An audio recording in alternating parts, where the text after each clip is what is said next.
welcome to Gallifrey's Most Wanted. I'm Ross Aiken. I'm Old Who. My name is Melvin Pena. I represent You Who.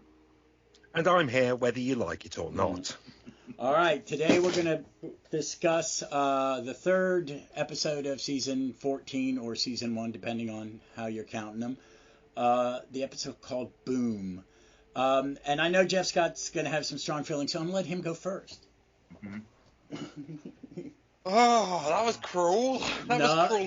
No. Don't worry about it. Compliment sandwich where someone who really enjoyed it goes first, then I go. Spoilers. It was very Moffat, wasn't it? It was Moffat doing what Moffat does, and he hasn't been away long enough for me to have missed what Moffat does. Not by a long shot. Look, I make no secret, I did not enjoy the Moffat era particularly. It contains my least favourite ever season of Doctor Who, which is season 8, just for those taking notes, those keeping up at home. No. Is it? But you and me agree on that. That's my least favorite of Modern Who. It's not a good season. It's terrible, and I'm a Moffat fan. I love it. Oh, he redeemed himself by the end, and I think season 10 is his strongest season by far. But by that point, a lot of his tropes and ideas that tend to sort of percolate throughout his writing, I have become very aware of. And very bored of. Now, I went into this episode with high hopes. I was actually very keen for it to be very good. I was really looking forward to it. I was like, right, he's had a break. He said he wasn't going to come back unless he was doing something that he really enjoyed. Let's do it. And then it just very quickly, for me, kind of felt very familiar and very old. It didn't feel new and exciting like the previous few stories have. It just felt like Moffat doing what Moffat does. Now, that's not to take away from the performances of Ncuti and Millie and the supporting cast, Farada. I thought they were all excellent and they made it watchable. I don't think it's going to be one that I really want to go back to at any point soon. And not a lot really happened yet. There's a lot of trauma in it. And I don't get off on trauma stuff in Doctor Who. It does not rock my world.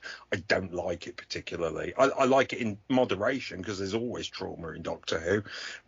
But he lays it on with a trowel while sending very important messages that I agree with, but I think it all gets lost in the jumble of everything coming out all at once. And I would prefer him pick one or two lanes and stick in those lanes and not add everything else, because I feel it sort of dilutes the impact of what could be very important messages being sent. But there you go. There's my initial thoughts. I'm going to save you for last, Melvin, just because I think I'm probably the biggest Moffat fan here, and probably he is one of my favorite TV writers. I enjoyed the episode. I agreed with a lot of the messaging. It was heavy. This is an era of messaging in this show. He was given that from Russell message. We create our own wars. Yes. It is about profit. Yes. The line where she goes, the church is a army, and he goes, you live in a blip. I had never thought of that. We live in a rare time, and probably for a while, commerce drove war. It used to always be religion almost always drove war. And we're moving back to that a little bit. That was that hit me.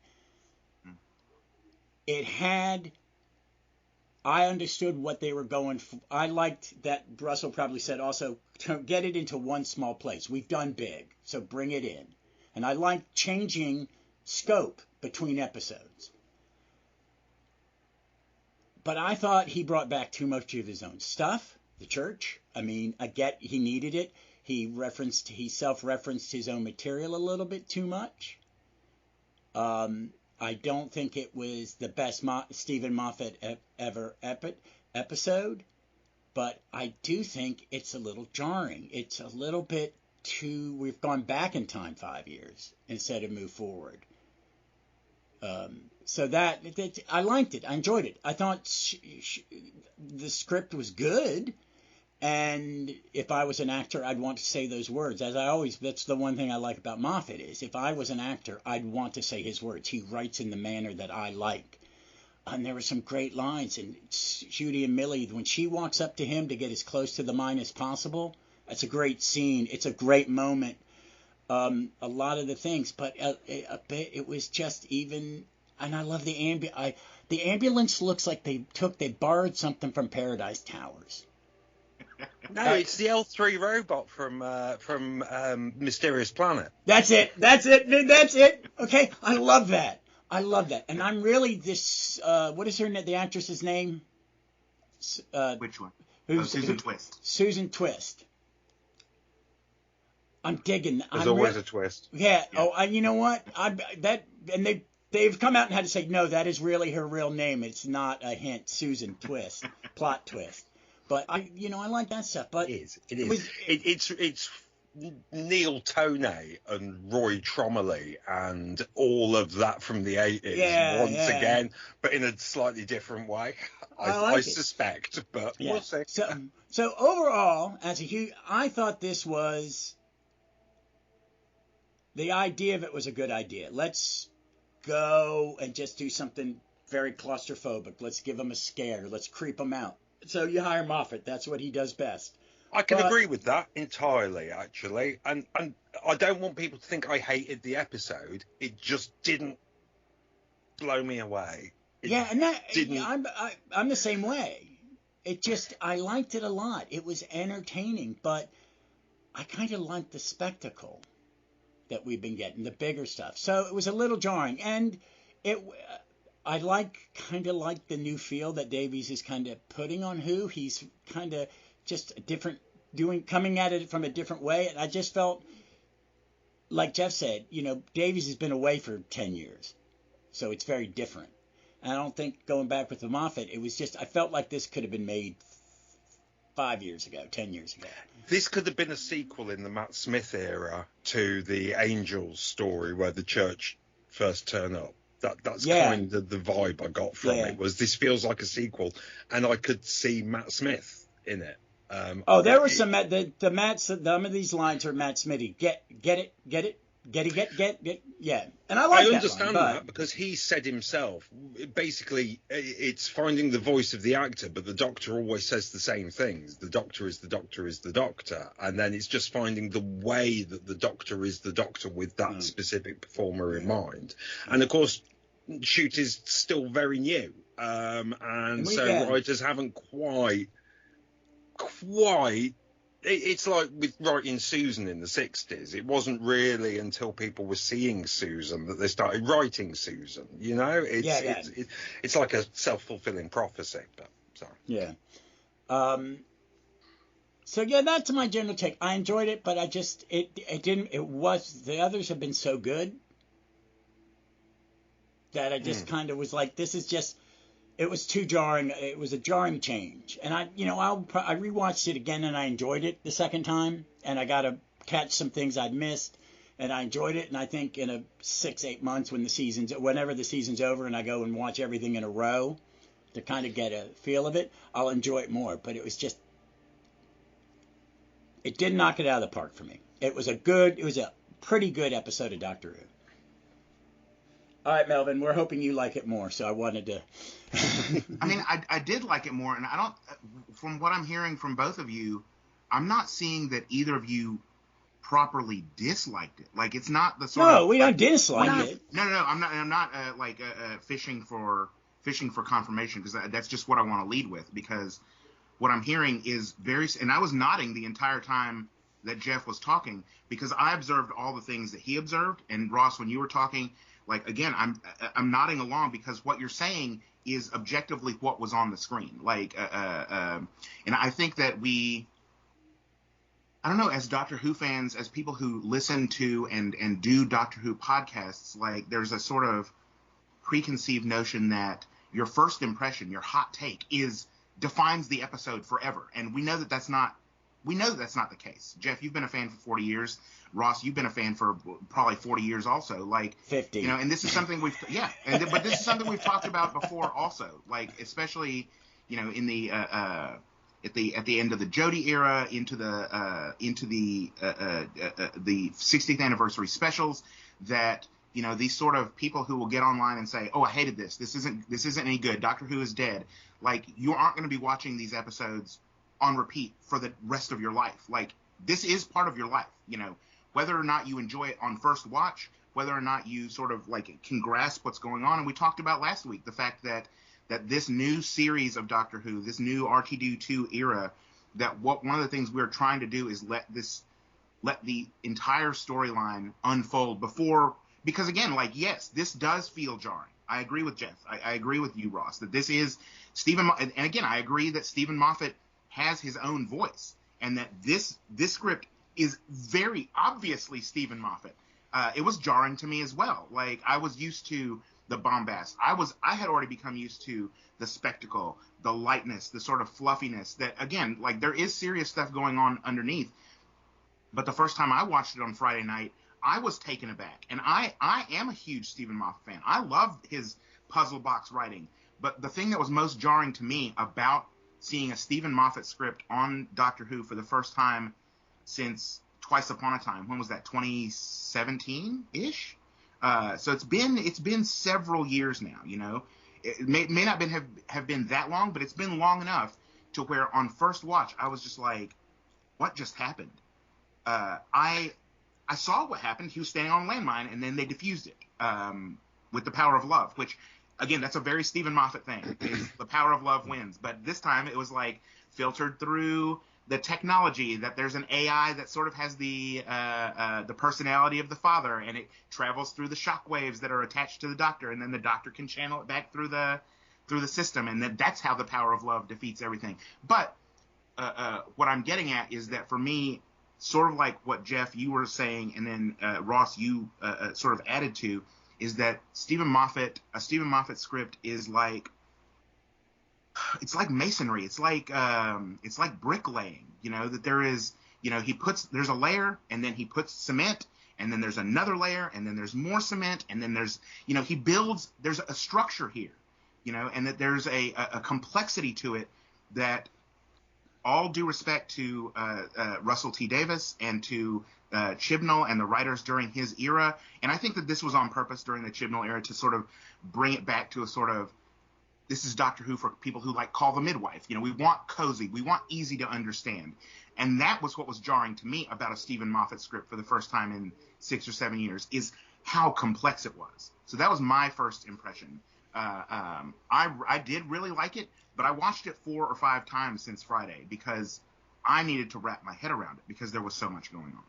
So that's my initial impression, is that, again, I liked it. I think it's one of my very favorite Steven Moffat scripts. There are Moffat scripts like Heaven Sent or Blink or the Library two-parter or the Empty Child Dr. Dances that hit you over the head with how amazing they are from the off. This one I kind of feel is more of a slow burn because I did like it, but I was like, why did I like that?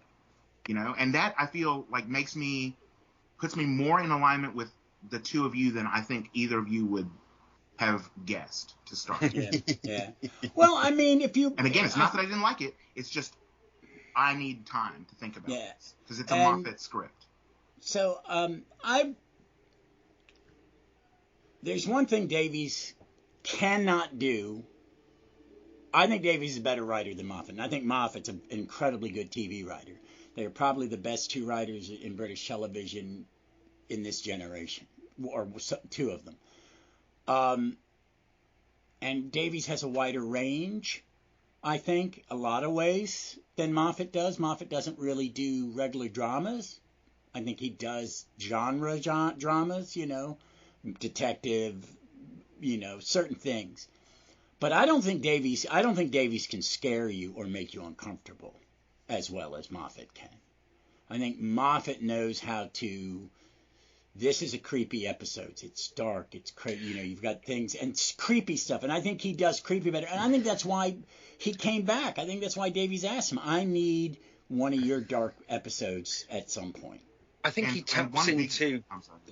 Sorry, I was just going to say, I think he taps into neurosis better than Davies does, which is odd because Davies, a lot of his writing does surround neurosis and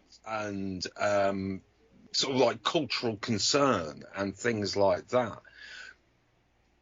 You go, Melvin, because I've got something else I want to ask both of you two specifically. But you go. I was just going to jump right to the end. I feel like this is, whereas in the past, a Moffat script in a Davies season felt completely different sort of to what was around it.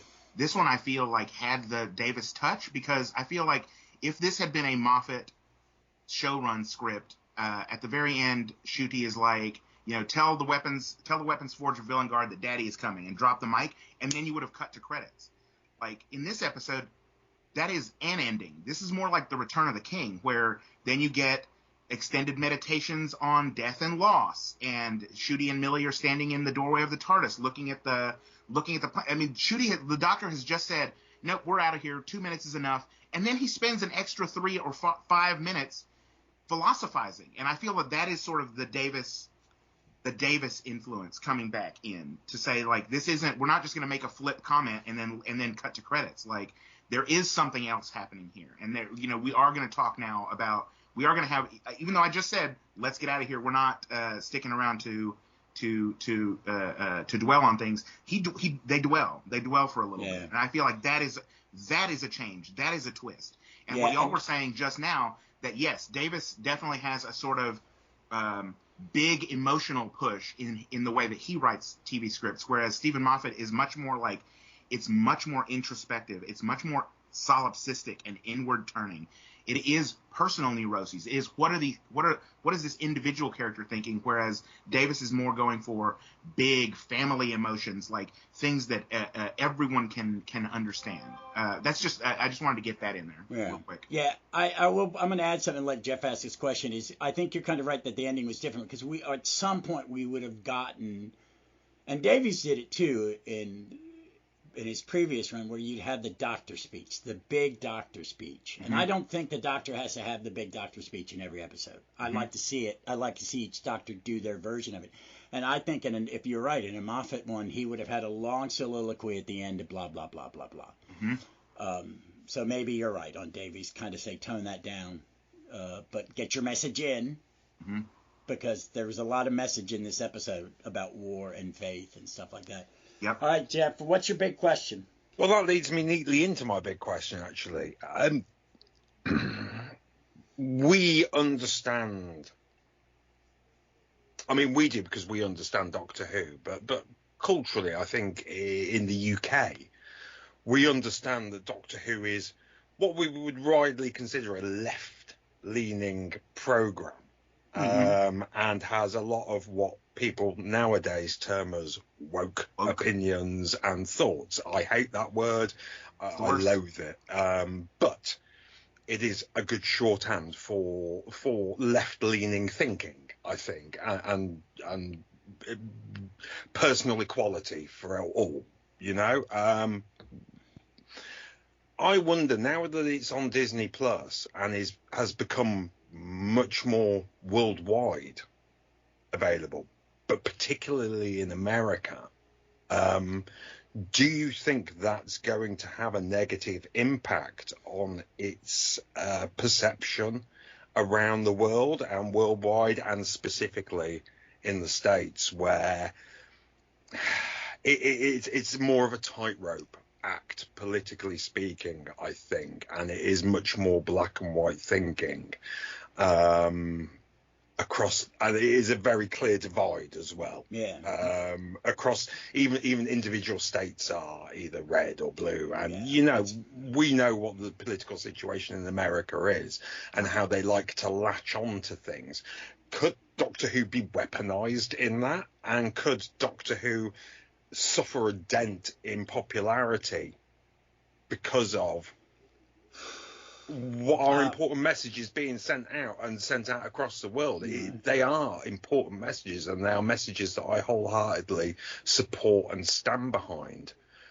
But I don't think the rest of the world is quite as polarized as well. Melvin, let me go first. You'll probably be a little more. I'm going to be a little snarky, and maybe you'll be a little more rational. One, Jeff, I think if it does, Disney's going to blow it off because Disney is like the Villengard algorithm. They're a corporation. Yes, and even more so. Very much. And the tradition of Disney is to teach a lesson. I mean, it's not, they adapt stories because they have Bambi has a lesson, Dumbo has a lesson, it's mostly for kids. And I don't think their leader, unless there was this huge uproar and people were canceling their subscription, they don't give a shit. And I think it must surely be vetted before it goes on to Disney Plus. They've surely got a team of people who are making sure that it adheres to their. There's going to be less of the double entendres and stuff like that, or it's got to be hidden because, as I've said before, if you watch a Disney movie, there's always something for mom and dad so they can sit in the theater with the kids. They're not, they're very creative people. I don't know if it would. I mean, I don't. Everything does. So if somehow that got steam in American press, maybe. But I've noticed that most of the horrible anti-Jodies were American YouTubers, not British YouTubers. A lot of that. It's certainly giving them a lot of fuel for the next. They've already started popping 10 back up on years, my. Yeah, they've already started popping back up on my fucking YouTube feed, and it's just I blocked you fucking 20 times. You're a dick. But no, I don't think it will. It is. I mean, I think this is the most messaging era of Who. And I think it's the most blatant messaging. It's like take it off, fuck you. It's what it is. Good. The only thing I wanted to go first because there was this, and I'd seen some people comment on Twitter about the Doctor and Faith. Yes. And the Doctor disliking Faith, and even Joe said it did feel a little exclusive, like you were excluding people of faith from the story. That would piss the Bible belters off in this, the Jesus freaks. And I'm going to come from this point, and I've said it on the podcast before. My original plan out of high school was to become an Anglican minister. And then I met Southern white Baptists, and I went, peace out. I don't want to be part of this club. You're all a bunch of idiots. You're bigots. And the lessons that we're supposed to be teaching of peace and love and understanding and acceptance, I'd peace out. So they might get pissed off. But I went back and when I rewatched it, I went, this Doctor is a lot less, he says, I don't have faith, but I do have faith, which is covered. But where in the Angels one, Ian Glenn's character has that great line where the Doctor feels bad that he's misjudged this priest and general, and he goes, I wish I'd known you better. And he goes, I think you know me at my best, when he sacrifices himself.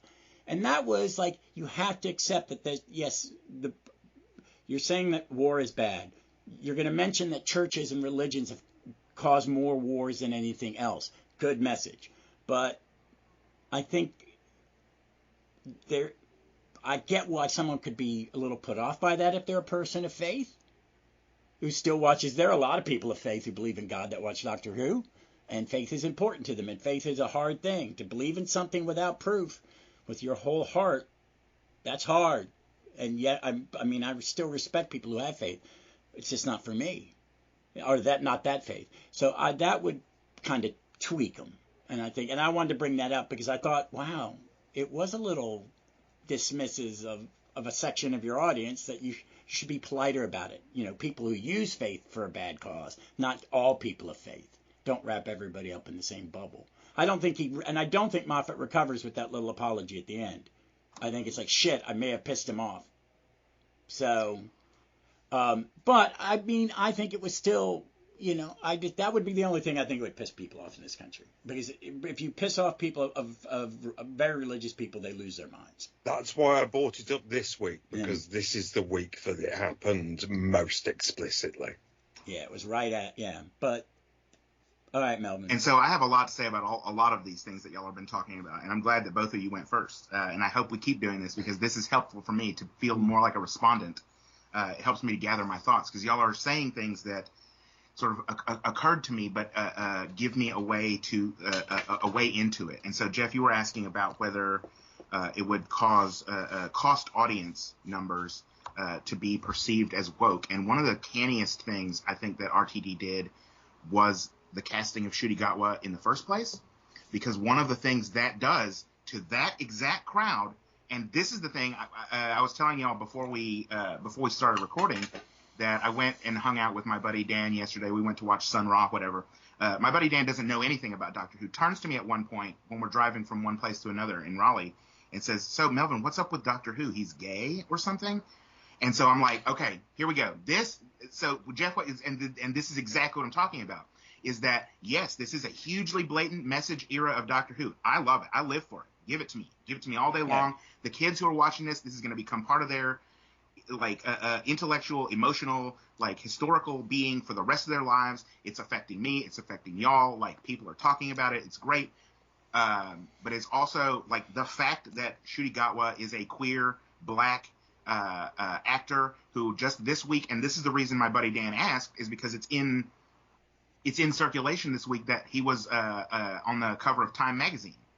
Yes. And so he's there wearing a kilt. And so this is what I've seen on Twitter all week, is people flipping out about Doctor Who is dead. Who is this? This is a gay black man, R.I.P. Doctor Who. Even though these are the exact same people who were saying R.I.P. Doctor Who when it was a white woman for the last 5 years. So apparently Doctor Who just continues to die. It is a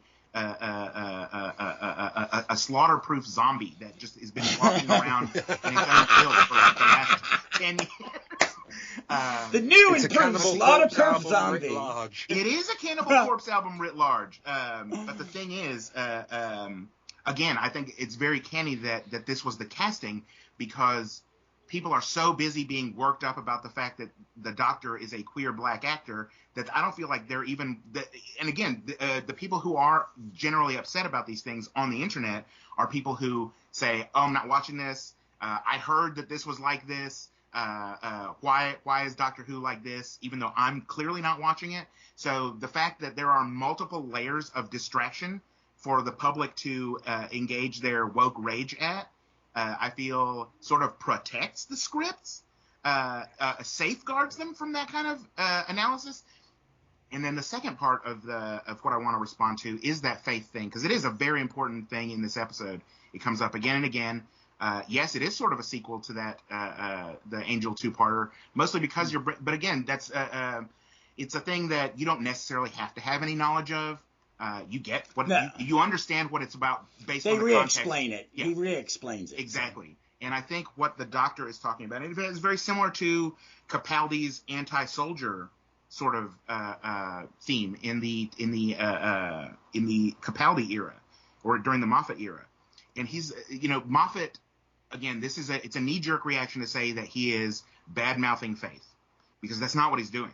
He tells you from the start that this is about capitalism. This is about institutionalized religion. It's about, you see it from the cold open, is that you've got all these Anglican Marines walking around more or less, and this is the thing that should be concerning to these exact people who would get offended by critiques of personal faith, is that this is not about personal faith.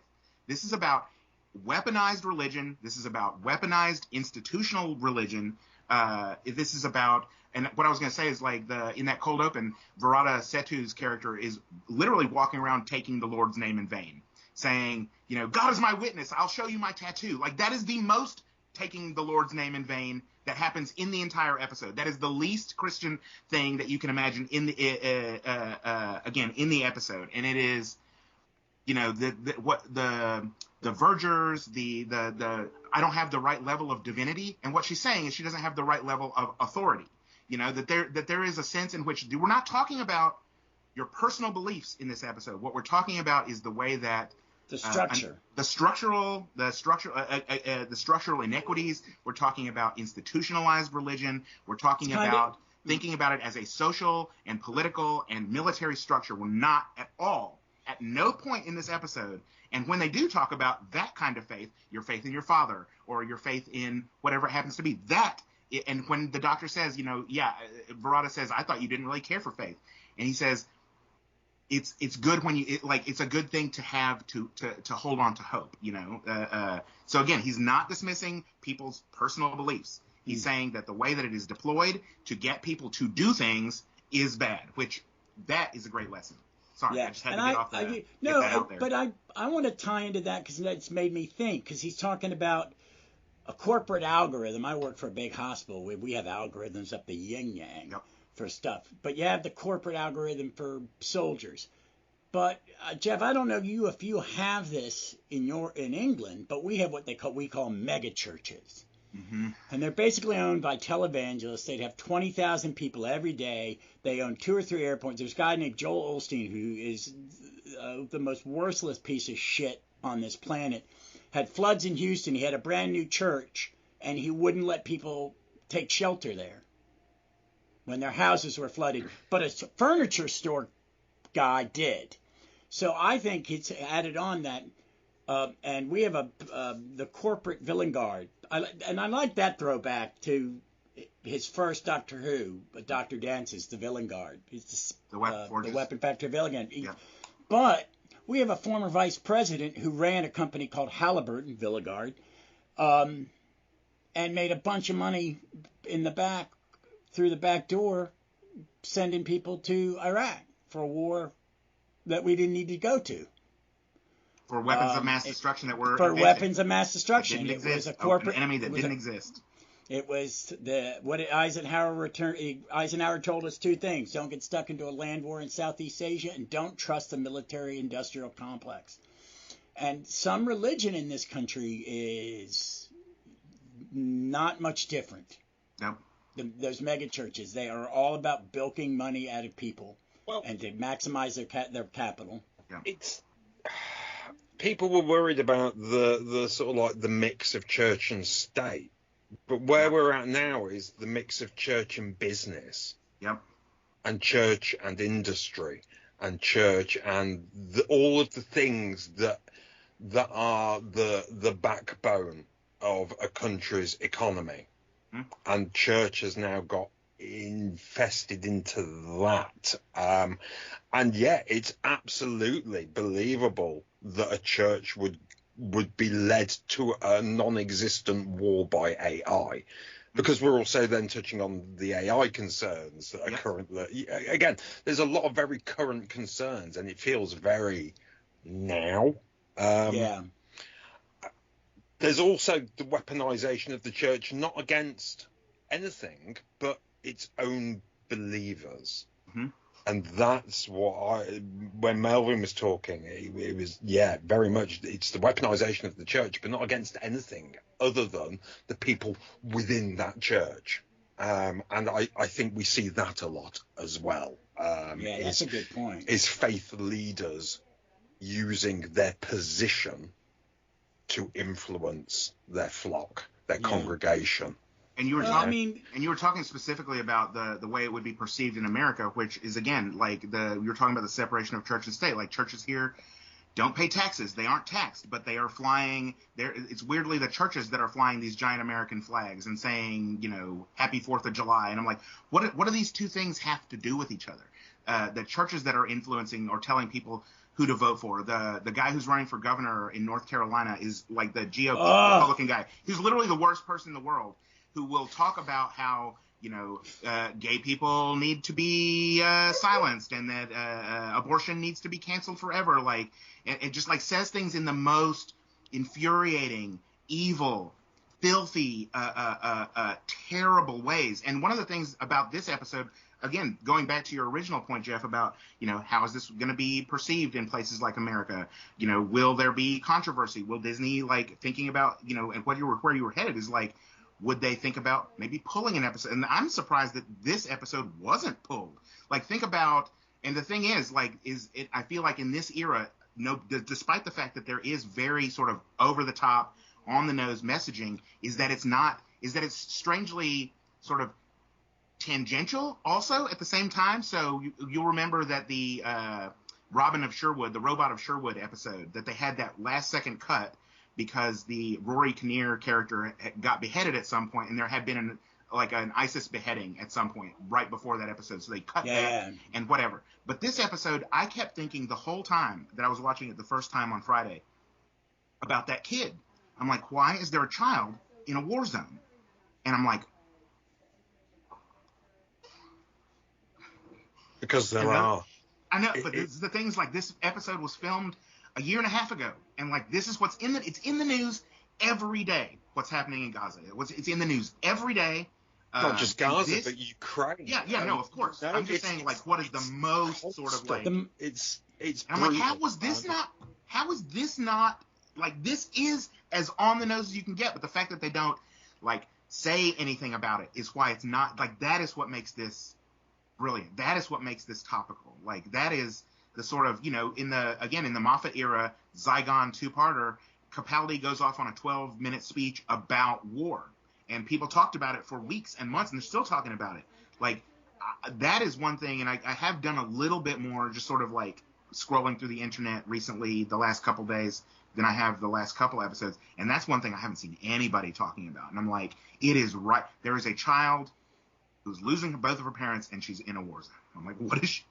And what is she doing? She's like being distracted by thinking about the photo album, looking through her father the day they saw an antelope. And I'm like, that contrast, that juxtaposition of that pure, innocent child and this devastation that is literally all around them for me, that was one of the things where the longer I sit with this episode, that is one of the things that I think is the most sort of jarring, is the presence of this child in this war zone. Yeah. It's interesting, isn't it? Because there are so many strong moments and strong scenes and strong sentiments, yet I still come away from it feeling less than I felt I should. Because, again, I think either one of if that and the discussion on faith had been its core elements, it would have felt stronger to me. There were other things. We know capitalism fucking sucks, we know it does. Do we need that here at this very moment to take away from things that are much more present and relevant and important for us to have discussions around? Do we lose some of the discussion from that by talking about other things that are equally as... Where do you prioritise what you hate most about the world in which you live in? You know what I mean at the moment. And I think that is part of the point also, is that this is the first Steven Moffat... All of these are happening all of the time. Yes, and I think they're all driven. I think a lot of them are driven by capitalism. They are. Land grab. You're pushing people out. It all comes back to an elite group of people, uber rich, making decisions for the rest of us and pissing in the pool. And I think that's why he kind of layered it all in there, because it is all interconnected. It is all war, children putting at harm, religion turning into a business, and corporations starting wars against an imaginary foe for profit, and treating human beings as part of an algorithm. Numbers. We're all just numbers. It's all. I think Moffat it's in his mind. It was one message, and I'm going to show you all the parts that it is tainted. And that I think is it drives war. It taints religion. It harms children. It steals children of their parents. It destroys whole areas, because this planet is now screwed up because they landed and the computer decided we don't have an enemy. There is also the possibility that this could be something that is revisited later on. I think everything's going to be revisited, because we have to also talk about that the actress playing Monday Flynn is the new companion next season. And I saw someone ask, please, and they said, please don't let it be a free imagined thing where you've gone, oh shit, I've cast her in one role. She's so good, I want to give her the next role. That's happened so many times in modern announced Doctor Who, though, hasn't it? I mean, it's I know, happened. it's It's getting happened annoying. with Clara Karen was. Gillan. Clara- It's happened with Peter Capaldi. It's happened. Clara. It's happened with Eve Miles. It's happened. Do you know what? It's something that does happen, and I wouldn't be mad if that again was a case of, oh wow, she's blown us away with this performance. We did it with Stephen Taylor in The Chase. You know, it's not Colin Baker. It's not unprecedented. Colin Baker. It's not an unprecedented thing in Doctor Who that someone appears and we go, oh, they're really good. Actually, we can use them. Have they announced what her companion name is yet? No, not yet. It's going to be a it. Danny Pink ancestor thing. And I think, and we've talked about this in the last couple of episodes, is that I think again they're a lot more forward thinking now than they were back in the day. So I mean, even during the Capaldi era, they had all those years to think of, like, why did you pick this? Why did you pick that particular face? And you know, the explanation they put in the Maisie Williams two-parter. I mean, it was okay, but it still felt a little bit tacked on. I feel like here they've had so much time that somehow, like, that it will get worked back into the story, that they have met before, that, you know, why is, like, I'm sure all of that will come back.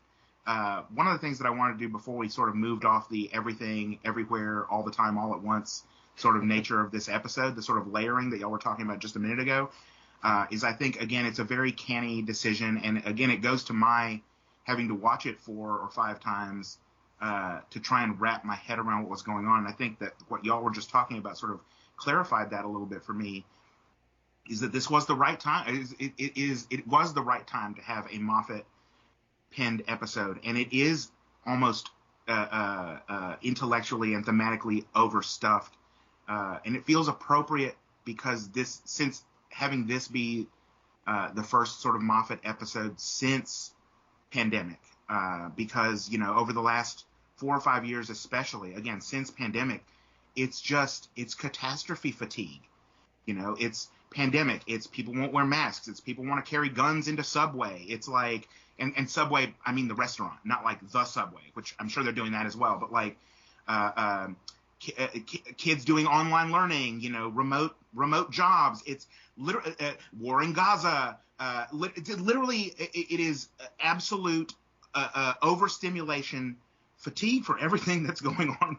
And I feel like to have an episode that is so focused on the Doctor is standing in one place the entire episode, to have so much going on, despite that, like that localization, that hyper focus, I feel like that is part of the point also. You know, again, yes, would it have been a more sort of impactful episode if you had chosen a couple of those themes and like laser focused on that? Yes, but I feel like the fact that it is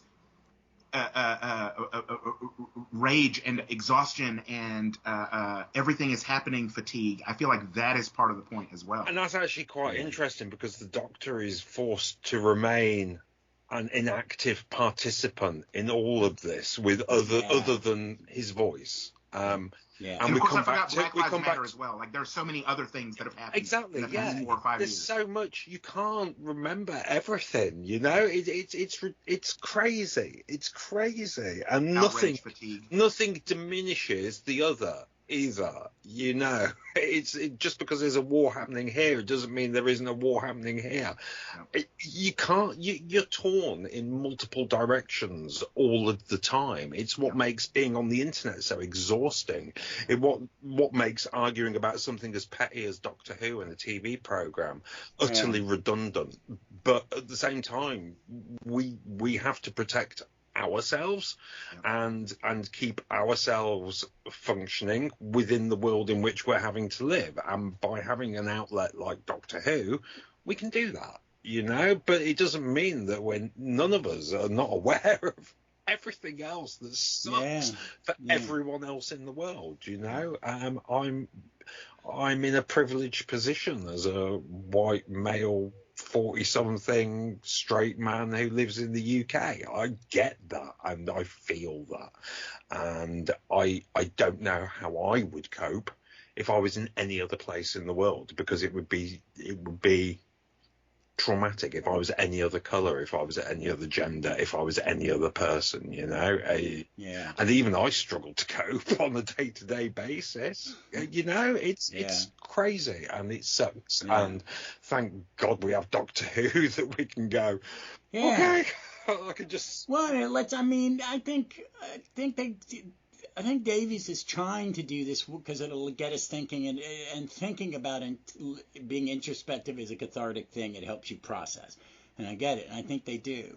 And, overall, I think we all got the message and liked the message that they were going for. Ross, just before you lead into a sort of wrap up, the episode also it shows us one of the ways that we cope with these things. What does the Doctor do when the landmine starts going off again? He starts reciting a poem. He starts singing a song. Like, we're back on music again. I'm glad you brought this up. It's art. It's storytelling. It's the little girl again thinking about the memories that she shared with her father. Like, it's art. It's memory. It's music. It's poetry. Like, these his relationship with Ruby. Like, Ruby comes. There's again that scene where she is trying to calm him down and hands him like the compressed vacuum sealed. We haven't even talked about the vacuum sealed bodies. Like, that is gross also. But again, there's this sense of the big eyeball. Yeah, all I could see was that big it's like eyeball. A little bit of like a squished Dalek. It was kind of gross, but yeah, no, I mean that the solutions are also embedded in the episode. Again, it's like it's thinking, and that's the thing about the Return of the King ending as well, is that they're talking about love. Love is what endures. They're talking again. It's music. It's poetry. It's art. It's personal relationships. It's community. Sorry, go ahead, Jim. I was just going to say, again, music plays such a huge part in this episode. There's music in every episode. There's been music since There's music that matters in every episode. In every episode. And there's music that isn't just... It is plot music. Not exactly that, Ross. Yeah, it's plot. It is there with purpose and intent and... loving that through thread. I can't wait to see what the culmination of this is. It wasn't a big musical number, but he won. He can sing.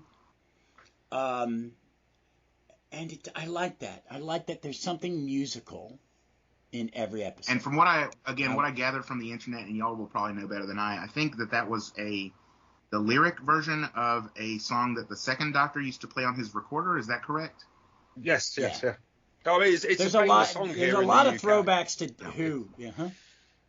Was it? But again, listening to I don't know anything about it, but listening to the lyrics, he said it was a song about Bonnie Prince Charlie, which is like that's the that I do know about, the Jacobite rebellion in the 16th and 17th and 17th and early 18th centuries, when they were trying to get the Catholic king back on the throne of England. So again, there's like war and religion in that song as well. Exactly, yeah. It's crazy, isn't it? It's crazy how. Do you know what? I think you've probably both turned me around on this episode a little bit. Well, I needed to talk through it because I was like, I don't know. I'm the Moffat fan, and I want to love it. And I was like going, what's in? And I was just thinking, I didn't watch on. Are you getting in the UK and on iPlayer? Are you getting the next week on trailer? Yes, yeah. I can't wait. We finally got it on Disney.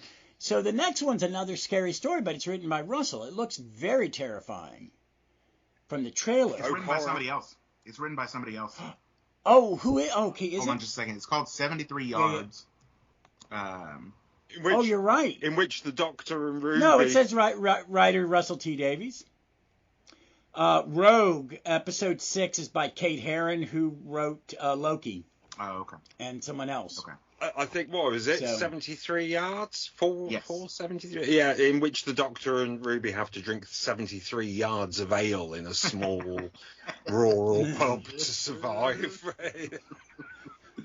and have to do the walk of shame through the village. But I want to step back just a second because Jeff, and I don't know, I know that y'all sort of set it up this way or thought how you had at the start, but my intention, and I know it wasn't Ross's intention, to turn anybody around. Like, the point for me of doing this is, again, like, my thoughts were very chaotic, and I watched it 4 or 5 times, and I wasn't sure what to think about it. And like being able to sit down and converse about it with y'all, listen to y'all, and then respond helps me to work out what I thought about it. I need to get through my Moffat blindness, and it's been easier for me to do this time, but because I'm seeing a lot of things that he's done before, I find it very hard to then break away and objectively go, okay, what is their purpose other than it being a Moffat script? And it's clear there is purpose, and I get that,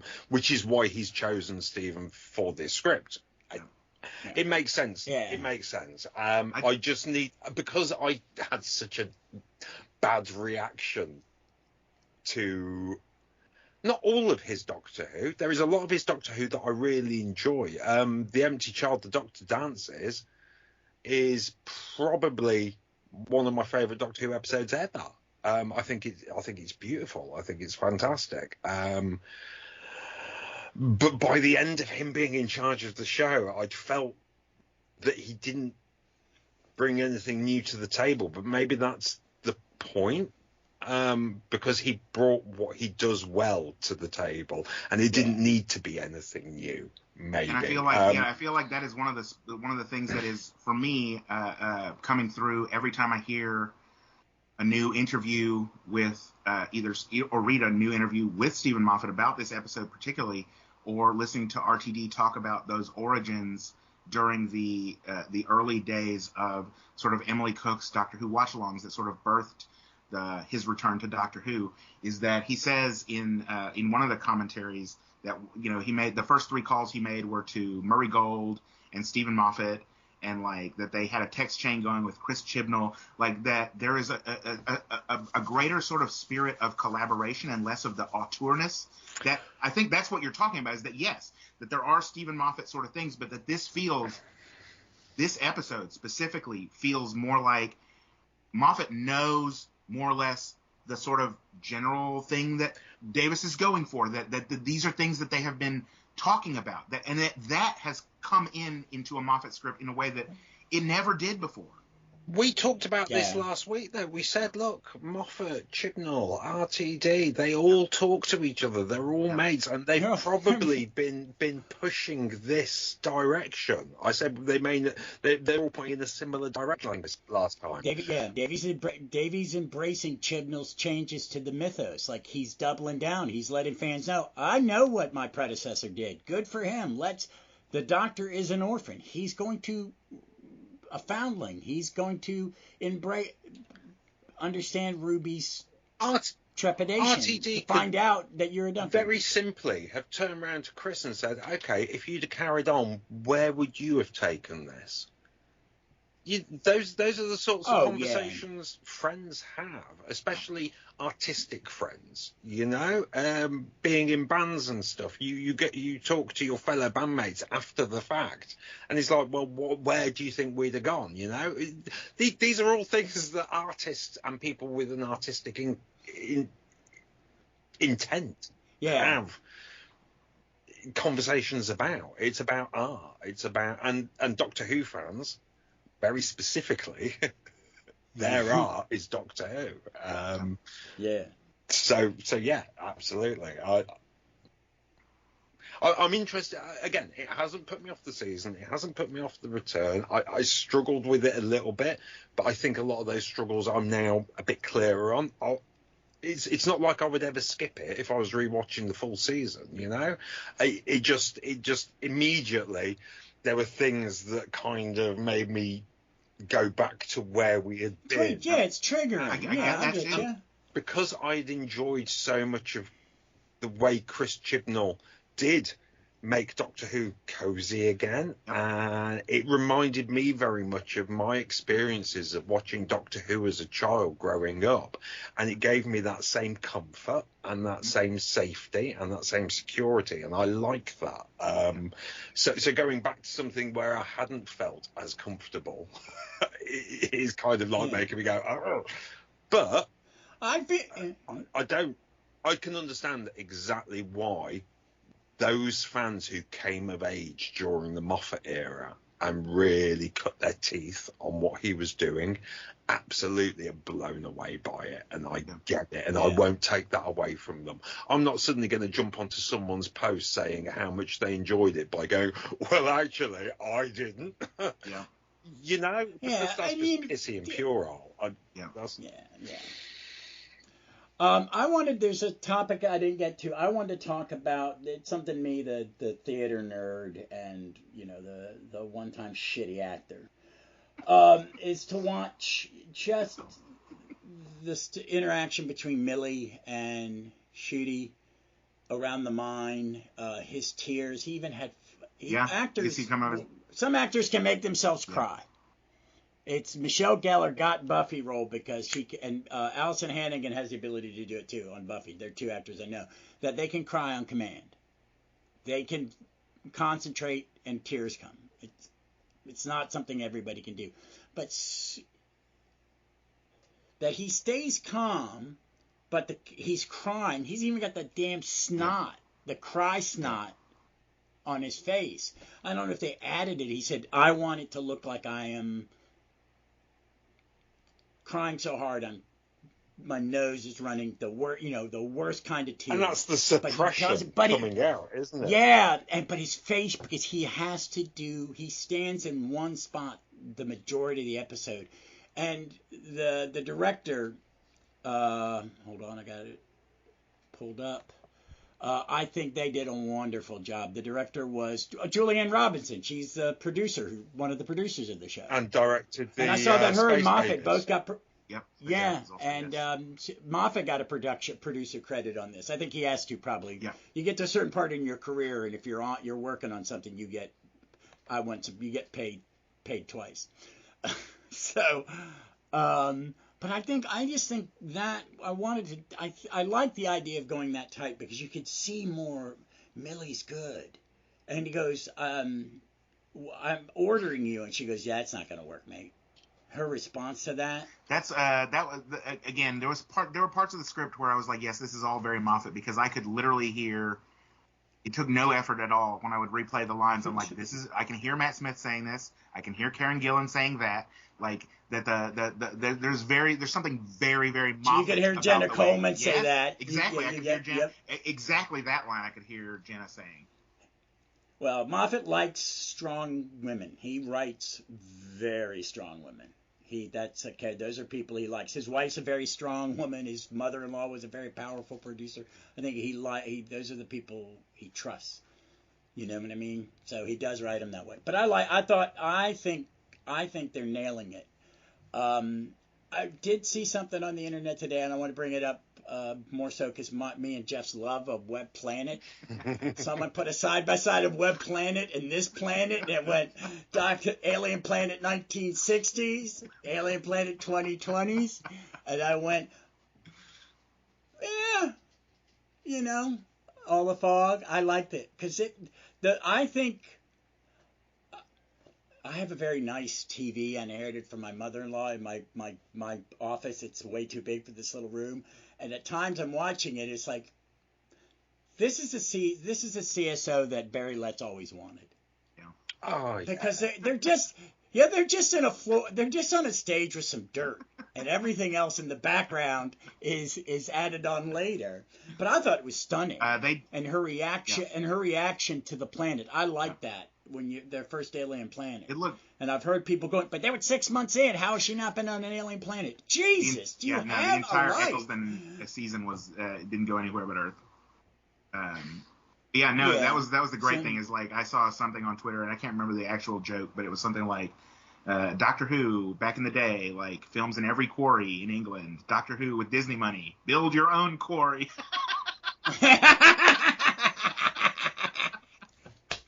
It looks like a Star Trek The Next Generation set. It's on my TV because it is so blown up. I'm like going, I don't think I'm supposed to see it this close. It's like when I watch like a 60s show that they've, it was like when they did Next Generation Season 1 and they did it, they remastered digitally every layer because that show is done with models. So for every model pass, there's 7 layers of film. There's the lights, there's the shadow, there's all the, the movement pass, and you'd go inside the set and it's like that you could see clumps of makeup falling off the actors' faces. You could see the seams. You could see screws in the plywood on the control console. Like, oh, it's a Phillips head. So yeah, but I overall, I mean, let's kind of wrap this up. I think overall, I was entertained. It was a Moffat script. It had me going, ooh, look, I like that rhythm. It's a familiar rhythm. But I also was like going, it was a little, where does it go with this? And Jeff, you would say that Chibnall brought in comfort. Was it comfort you said? I think those first 2 episodes, I mean, I think pretty much most of the since Davies come back, except for maybe the middle one. What was the middle one of the special? The Wild Blue Yonder. Wild Blue Yonder, which was freaky as heck. That's my favorite. That's my favorite. It is. I love them. Oh yeah. I think they're all. It's way more comfortable than Moffat 1. You know what I mean? I think there's a lot of. It's big, it's fun, let's be over the top. Come on, this should be joyful. Yeah, I think that's comforting. I think you know this what I was mean? meant to take us out of that comfort zone, and that's not always a bad thing. But when you add on to that it's our escapism from all of those things that we've talked about, and then our escapism then confronts those very same things heads on, that can maybe be why it feels a bit jarring, is that hang on a minute, that's a good point. Even in my escapism, I have to acknowledge the reality of where we are as a species, and that can sometimes become a little bit overwhelming, and I get why we have to do that. Sometimes it is too uncomfortable. And I think maybe for me that was where I was at with this one, maybe, and maybe I'm taking that out on Steven Moffat unfairly, because he did he did exactly what he does, and he did it well. He did it with aplomb. I think there was too much of it, maybe, but I think that again is the intent behind that. This is that episode that makes you go. Oh, I'm looking forward to next week just for a bit of folk horror to scare the willies out of me, but not make me feel like I'm actually surrounded by reality constantly, you know? Yeah. Fair. That's, it's, art's supposed to invoke an emotional response. I'm big on that. If you're not making me laugh, cry, jump out of my seat, I don't like to be made to feel emotions, and I feel manipulated into it. I like my emotions to be genuine, and sometimes it feels manipulative, like it's deliberate. It should be, and it is. Yeah. Of course it is. You don't write art without a deliberate intent. It shouldn't hit you in the head with a hammer. It shouldn't be bonk bonk. It should be subtle. Yeah. And I'm sorry. Go ahead, Jeff. No. Go on. That's what I was going to say. I mean, when you asked me at first what my impression of the episode was, I'm going to say it now, because what I wanted from the episode, what I thought going into it is like, this is a Steven Moffat episode. It's going to be an instant classic. Like, it's going to give me everything that I got from the best of the best Steven Moffat episodes that I love. And I was sort of shocked when I got to the end, and I'm like, what did I just watch? And it wasn't that I didn't like it. I just didn't know. It didn't. Like, it wasn't what I expected, which was, I think, something that, you had an initial reaction against, Jeff, is that you also had an expectation of what it was going to be. And again, like, talking through it with y'all and thinking about Moffat, Davis definitely has a bigger, more spectacular, more colorful, which is sort of more inviting, more emotional sort of style. Whereas Moffat's writing is much more angular. And what you were just saying, Jeff, or Ross, is exactly what I was thinking about, is that it feels like I got hit in the head with a 2x4. Like, that there is, and again, it's not with, the sort of controversy of the day, but it's with thinking about, and again, I'm glad to have talked with y'all about it and think through this sort of outrage fatigue. That's, and thinking about the other thing we didn't, that comes up is that idea of thoughts and prayers. I mean, that's the thing that they say throughout the episode. God. And that, Jeff, I mean, you must know this, even though it is a specifically and uniquely, I was about to curse, American sort of political, religious thing, is that every time there's a school shooting, that is It's the thoughts and again, and that was tied up in this as well. We can't take the guns away, but we can give you our thoughts and prayers. And so again, it's like when we were talking earlier about, will this outrage fundamentalists, or will this alienate the American audience? Like the discussion of faith, particularly. I'm like, the discussion of faith, like that, that the doctor doesn't, like that one bit of the episode is what's going to outrage people, like that. Again, thinking through all of the other things that have happened in the world since the last time that Steven Moffat wrote an episode, and the fact that, in some ways, Boom is an episode about the last 5 years, that we've all just, that a lot of us have been, that if we're listening, we were lucky enough to live through a global pandemic. We've been lucky enough to not be in a school shooting. We've been lucky enough not to be, in a war zone. Like, that's just what this, and like, again, you were talking earlier about the doctor specifically, like he goes through every single emotion in 45 minutes standing on that landmine. He's crying. He's angry. He is upset. He tells Ruby, if we survive this, I'm going to be cross with you for a very long time. At the very end, he's talking about the power of love. Like, to go through all of that in 45 minutes sort of feels like what it has been like to live through the last 4 or 5 years. And I feel like that is not what I was expecting from a Steven Moffat episode. Yeah.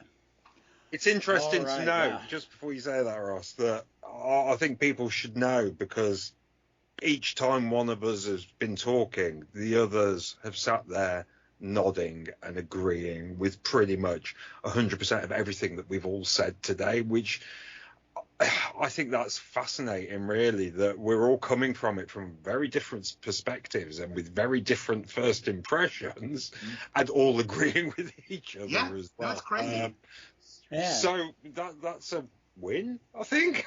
Yeah, well, I mean, it makes us think. Well, no, I think it is where we take, a lot of things about hot takes and stuff like that, and I like that we're taking a day. We're not talking with only one view in. Yeah. Well, I am. To let it sink in. Yeah, but that's good as well. Well, that's good as well. But also, I peeked in and I block. There are a lot of negative news, and there are other podcasts, and there's some people out there going, well, there's such a wide range of consensus that this isn't as good. There's always that take. One half of the fandom loves it, the other half hates it. Whatever. And that's the nature of pop culture. Not just Doctor, but pop culture. And forgive me, there was one more thing that I forgot about, which is, and I don't know that this was specifically there. It was there for me. Thinking about it was like the way that privatized healthcare, or the way that healthcare is going. Not only because they're trying to shut down the NHS in the UK, so it's happening to y'all as well. But 4 weeks the algorithm. Yeah, 4 weeks is too long. It's just it's one of the things that I noticed, sort of offhand, is the exclusivity of who is and who is not entitled to treatment, because they get Ruby and they're like non-ordained, service denied, and I'm like, oh my god, like in terms of who gets medical care, and like thinking that the guy who was blind, it's going to take him 4 weeks to heal, just humanely terminate him. But again, like who has access to healthcare is another thing we didn't even talk about that. But yeah, again, like exactly, and this is what I was saying. There's so many things. And each of them, none of them should take priority over the other. And sometimes it kind of feels like one thing has taken away from another, and that's maybe where my bone of contention with this, and where I'm still not quite 100% with it, sits, is that why is a child in a war zone less important than the healthcare system, or more important than the healthcare system? And it's also telehealth. Like, there are no doctors, there are just robots. Like, that is also we can applaud for the NHS like y'all did during the lockdowns, but we can't fund them. Yeah, nowadays 9 times out of 10 your initial doctor's appointment is over the phone. What? That makes no sense to me, and it's. Oh yeah, I mean we could be here for another hour. Getting derailed because there are more things just keep popping up.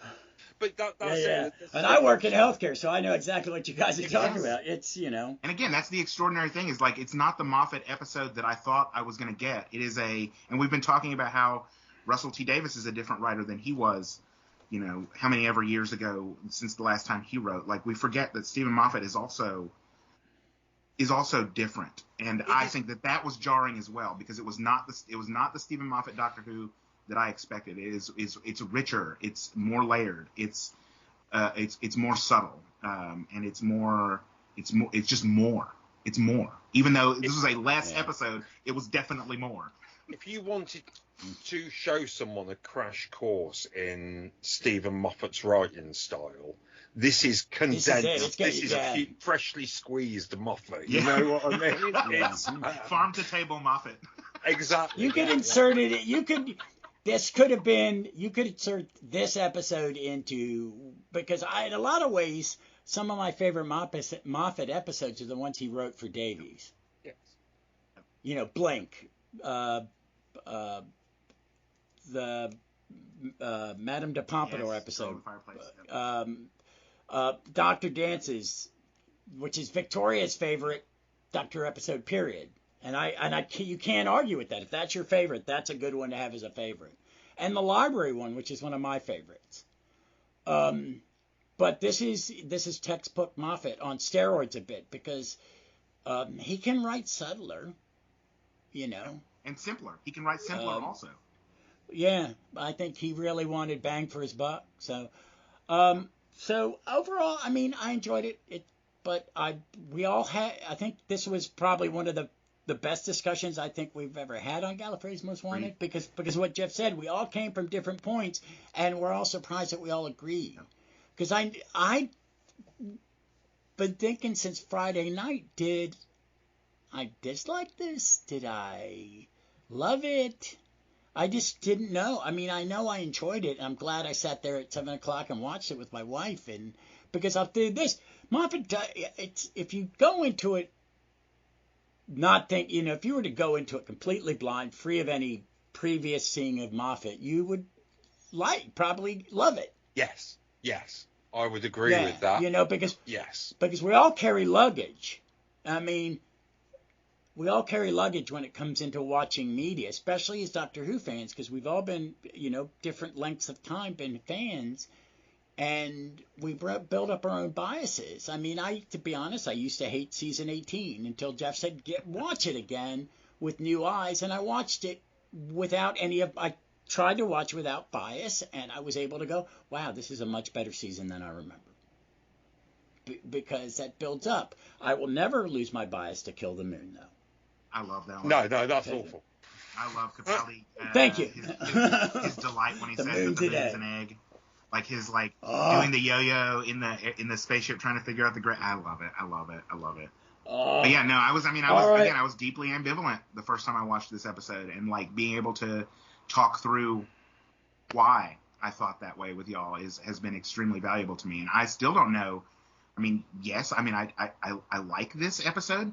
I'm probably gonna have to watch it several more times after re-listening to this podcast when it drops, so that I can again continue to work through why I approach it the way I do. But it's been such a pleasure being able to untangle this with y'all.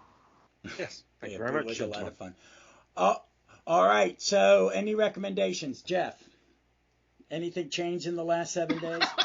I only watched the best sci-fi that's ever been put on TV. What was that? Scavenger's Reign. Watch Scavenger's Reign. Get it. What's it however on? You can. I think it's on HBO Max at the moment. I may have found alternate methods of watching it. And I watched all 12 episodes, 25-minute episodes, perfect classic length. It is an animated series. It has. I'm looking at some images. The artwork is. It looks like Mobius. amazing. It's.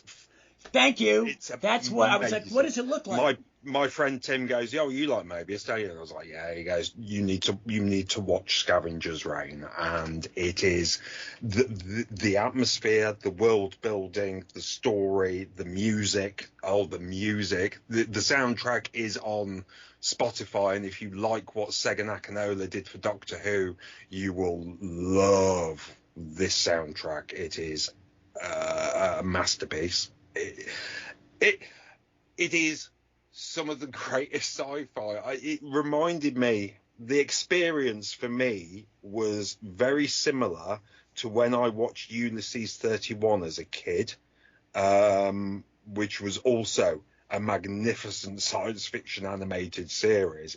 They're not the same, not by any stretch of the imagination. What was that you called it? Ulysses 31. It also had a great theme tune. I've never even heard of that. Come on. You missed out on 80s cartoons, you see. That's the problem. Well, I don't think it came over here. It may not have come over I think here. it was French, possibly. It's a French-Japanese thing. I'm going to have to look that up. Yeah, I've never heard of it. It's basically a retelling of Odysseus. But in a science fiction format. But anyway, Scavenger's Reign, beg, borrow, steal, see it. It's coming on Netflix in the States the end of this month, I think. I don't think it's coming on Netflix worldwide, but I think you guys are getting it. So if you can watch it, please do, because it is mesmerizingly brilliant. I'll look forward to that. That sounds It's great. the only time I've come close to tears for a character in an animated series. Wow.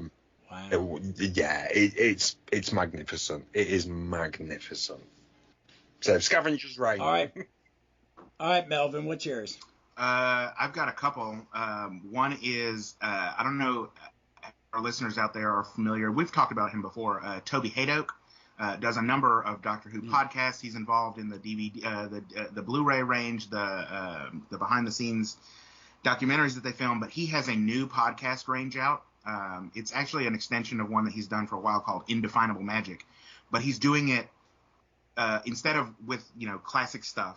He's doing it with the new series as it drops. So each week he's already dropped two, one for Space Babies, one for the Devil's Cord, where it's a sort of audio essay, and it's not dissimilar to what the kind of thing we did today and what we did sort of Devil's Cord episode, which is like talk about the themes of Doctor Who, but it's not necessarily, for him, it's not necessarily about the episode. It's just sort of using the episode as a launch pad to talk about things that are related and thematically, and it's brilliant because he gets it done. I don't know how he writes it so fast. Each episode's been about 30 or 40 minutes long, just incredibly detailed, incredibly lyrical and poetic. Very, very highly recommend you look. Toby Hadoke, find him on Twitter and all the other places where he's putting out, and he's also putting them out on YouTube. And the other thing is Fantastic Planet, 1973. We were talking about French stuff earlier. This is a sort of a French sci-fi animated film from the 70s that I saw. I don't know why it popped into my head except thinking about perspectival changes. This is a film about weird sort of blue aliens that are giants, that keep humans as sort of pets. And it's, again, thinking about something that is so jarring. It's on HBO Max. It pops up on my feed all the time because I have I watch sci-fi on that. It's so jarring. It's so unnerving. The animation style is so sort of, well, it's very French, I guess. It's very French that. Well, there is a French science fiction style, because if you look at Mobius sci-fi, it looks like both of that. But if you look at the stuff he drew under his real name, his Western comic book, Lieutenant Blueberry, they're totally different art styles. Mm-hmm. I love both, but it's like, I mean, my brother was a fan of both, so I was like, he did Westerns? Yeah, if you like being jarred out of the way you see the world, and I haven't watched that movie in like a year and a half. I don't know why it just popped into my head, but there you go. All right. My recommendation, I don't know if I've mentioned it yet, but me and my wife started watching Renegade Nell, which is about it's a lot of fun. It's a lot of fun. It's very kind of Disney, like their old school 70s, 60s, and 70s adventure stuff, like the Scarecrow, whatever. of Dr. Sin or what it was called. But she becomes a highway robber baron, and there's a magical element. It's set in the time of, I'm not sure which queen it is. It's either Queen Anne or Queen Charlotte. It is so, but it's got Nick Mohammed, who's a comedian in England, but he was in Ted Lasso and a lot of other things. He plays this little sprite. Adrian Lister, I think it's Adrian Lister, is playing the villain. It involves magic and action and a lot of comedy, and I'm enjoying the hell of it. And the lead actress, whose name I'm forgetting, I think she was one of the Dairy Girls, but she is a great action hero. It's a lot of fun. Very good. So, all right, folks. Well, we'll be back next week to talk about 78 Yards of Lager. And as always, we look forward to seeing you somewhere in time or space.